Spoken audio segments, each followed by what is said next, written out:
আসসালামু আলাইকুম, কেমন আছেন সবাই? আশা করছি সবাই অনেক ভালো আছেন। আমার চ্যানেল নীলিমা এবনাতে আপনাদের সবাইকে স্বাগতম। তো আজকে আমি একটা রিকোয়েস্টেড ভিডিও নিয়ে এসেছি। আজকের ভিডিওর টপিক হচ্ছে আফসান রং কিভাবে তৈরি করতে হয়, আফসান রং তৈরি করতে কি কি লাগে, আর আফসান কাজ কিভাবে করতে হয়। তো এই ভিডিওটির জন্য আমাকে রিকোয়েস্ট করেছেন আনিলা আইরিন আপু। তো আপুর চ্যানেলের নাম হচ্ছে আনিলা আইরিন ব্লগস।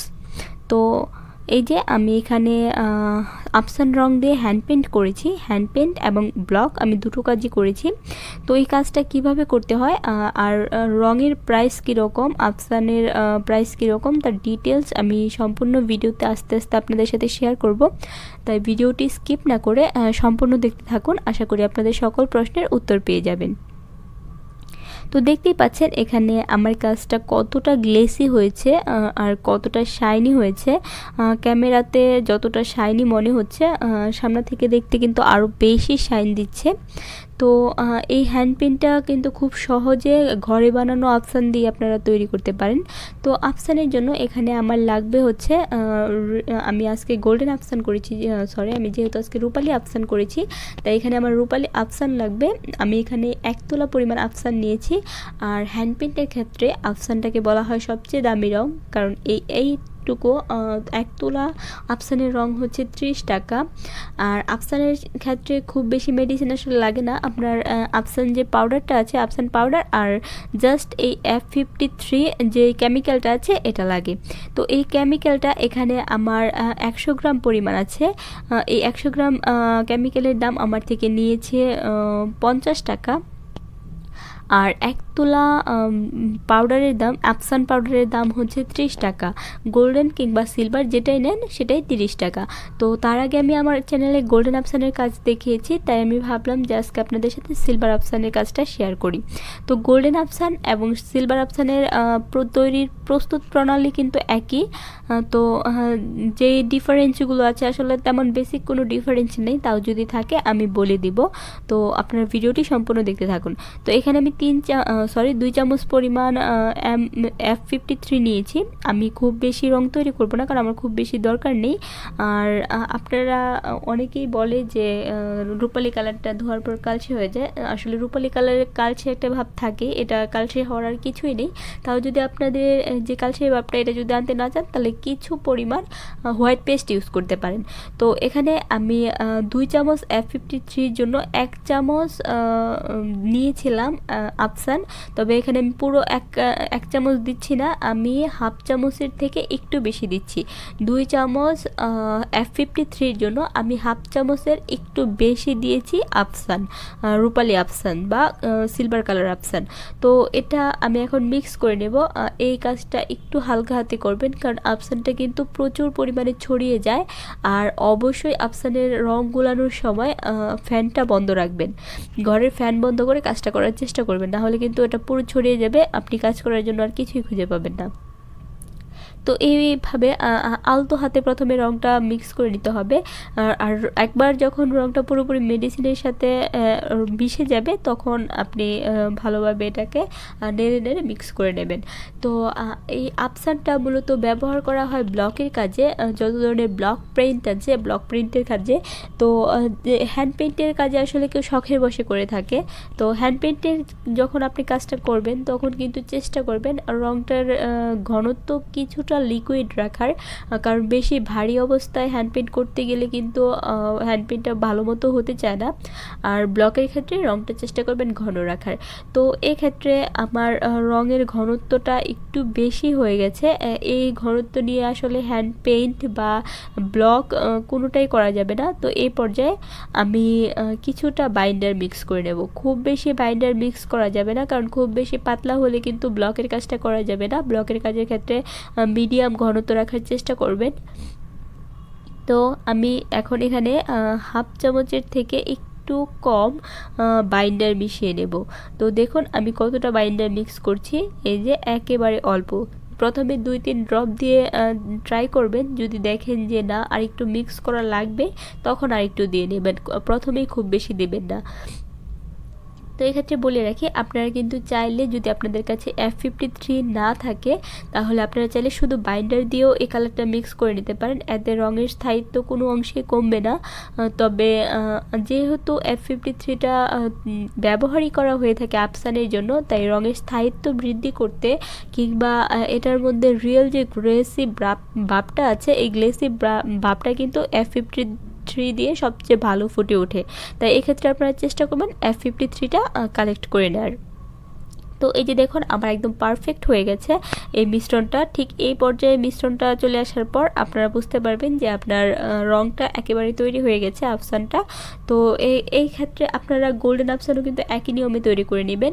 তো আমি এটাকে কোনো সাদা করতে যাচ্ছি না, এটা সিলভারের মধ্যে যে একটা কালচে ভাব, আমি সেই ভাব নিয়েই কাজটা করতে যাচ্ছি। তাই আমি এখানে কোনো ধরনের হোয়াইট পেস্ট ইউজ করব না, আমি জাস্ট F53 অল্প একটু বাইন্ডার আর কিছুটা হাফ চামচের একটু বেশি সিলভার আফসান নিয়ে নিয়েছি রঙটা মিক্স করার জন্য।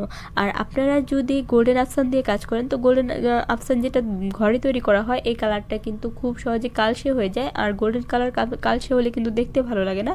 তাই আপনারা চেষ্টা করবেন অল্প একটু হলুদ মিক্স করে তারপরে গোল্ডেন কালারটা করার জন্য।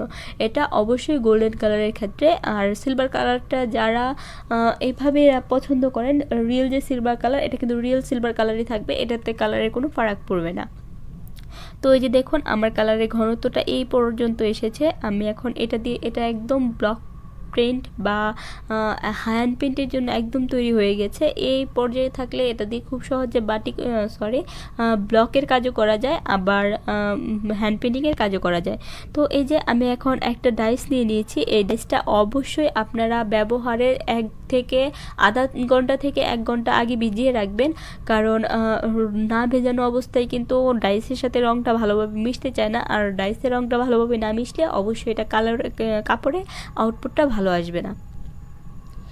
তো আমি যেহেতু অল্প কাজ করব জাস্ট আপনাদের দেখানোর জন্য, তাই আমি একটা ব্রাশের সাহায্যে ডাইসে রঙটা লাগিয়ে নিচ্ছি।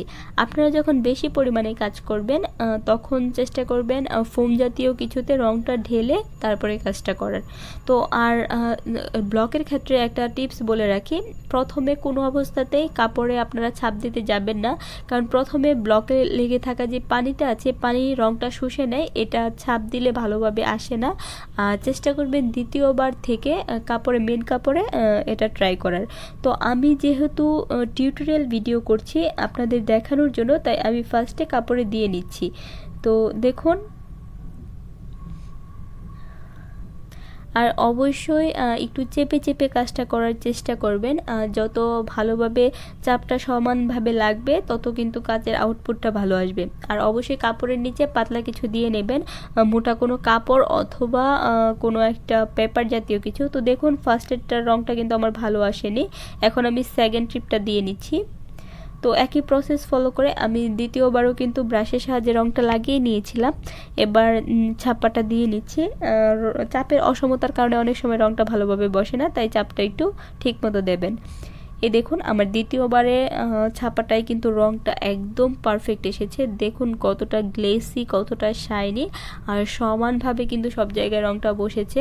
তো শুধুমাত্র একটা মাত্র কেমিক্যাল ইউজ করে এত সুন্দর আফসান রং তৈরি করা যায়, এটা কিন্তু কাপড় থেকে একদমই যায় না। আর আফসানের কাজ করার পর অবশ্যই চেষ্টা করবেন সবগুলো জিনিস, ব্লক, ডাইস বা যেই জিনিসগুলোতে আপনি আফসানটা লাগিয়েছেন সেগুলো একটু দ্রুত পরিষ্কার করার, কারণ এগুলো নর্মালি হাতে লাগলে হাত থেকেই যেতে চায় না, অনেক কষ্টে হাত থেকে উঠাতে হয়, আর বাকি জিনিসগুলো থেকে তো উঠতেই চায় না, তাই একটু দ্রুত পরিষ্কার করে নেবেন। তো এই যে দেখুন আমি তৃতীয়বার ছাপটা দিয়ে নিয়েছি, একই রকম এসেছে। এরপর আপনারা যতবারই ছাপ দিবেন ততবার একই রকম পিগমেন্টেড কালার আসবে, শুধু ফার্স্টের ছাপটা আপনারা অন্য জায়গায় দিয়ে নেবেন, কারণ ফার্স্টে কোনো ডাইসেই বা কোনো ব্লকের ক্ষেত্রেই কালারটা পারফেক্ট আসে না। তো এই যে আপনারা এখানে যে কোনো ডাইস দিয়ে কাজ করতে পারেন, যে কোনো ডাইস বা যে কোনো তুলি বা যেভাবে ইচ্ছা করতে পারেন, জাস্ট এই পদ্ধতিতে রঙটা তৈরি করে নেবেন। এই পদ্ধতিতে রং তৈরি করে নিলে রঙের স্থায়িত্ব একদম গ্যারান্টিড, এটা একটু কাপড় থেকে ছড়বে না, নড়বে না। তো আর এই পর্যায়ে আরেকটা কথা বলে রাখি, অবশ্যই কিন্তু হ্যান্ড পেন্ট করার পর, হ্যান্ড পেন্ট না, আফসানের কাজ করার পর করার পর কাপড়টাকে অবশ্যই ভালো করে শুকিয়ে নিতে হবে এবং শুকিয়ে উল্টো সাইড করে আয়রন করে নিতে হবে। এতে কি হয়, এতে আসলে যে রঙের যে স্থায়িত্ব নিয়ে যে মনে একটা আশঙ্কা থাকে, আশঙ্কাটা দূর হয়ে যায়। আপনারা এখন বলতে পারেন যে আয়রন না করলে কি হবে না? আয়রন করে নেওয়াটা ভালো, ঠিক আছে? রিস্ক নেওয়া তো লাভ নেই। আপনার কাছে আয়রন না থাকলে আপনি অন্য গরম কোনো কিছু দিয়ে এটা একটু তাপ দিয়ে নিতে পারেন। তো এ পর্যায়ে আমি হ্যান্ড পেন্টিংটা করে দেখাবো। এই যে আমি সেই ফ্ল্যাট ব্রাশটা দিয়ে হ্যান্ড পেন্টটা করছি। দেখুন খুব সহজে কিন্তু কাপড়ের রঙটা লেগে যাচ্ছে। এটার জন্য আমাকে খুব বেশি চাপ নিতে হচ্ছে না, খুব সহজে এটা কাপড়ের সাথে অ্যাটাচ হয়ে যাচ্ছে। তো এই একইভাবে আমি জাস্ট এই ফ্ল্যাট ব্রাশটা দিয়ে সবগুলো ফুল এবং ঢাল পাতা করে নেব। তো যেহেতু এটা আফসানের কাজ, আমি সবগুলো এক কালার রেখেছি, আমি এখানে আর কোনো কালার ইউজ করছি না। আপনারা সেম প্রসেস ফলো করে সেম পদ্ধতিতে কিন্তু গোল্ডেন আফসানটাও তৈরি করে নিতে পারেন। গোল্ডেন আফসান আমি রেডিমেডই করতে পছন্দ করি, কারণ দেখা যায় যে এভাবে কিনে আনা রঙগুলো যখন অল্প অল্প করে তৈরি করা হয়, সেগুলো সংরক্ষণ করা যায় না। আসলে এত অল্প পরিমাণ রঙ সংরক্ষণ করা যায় না, শুধু শুধু নষ্ট হয়। তাই আমি চেষ্টা করি একটু বেশি করে বাইরে থেকে কিনে আনার জন্য। তো যদি আমার ভিডিওটি ভালো লাগে তাহলে অবশ্যই আমার চ্যানেলটিকে সাবস্ক্রাইব করে পাশে থাকা বেল আইকনটিতে ক্লিক করে রাখবেন। আজ এ পর্যন্তই, ধন্যবাদ সবাইকে।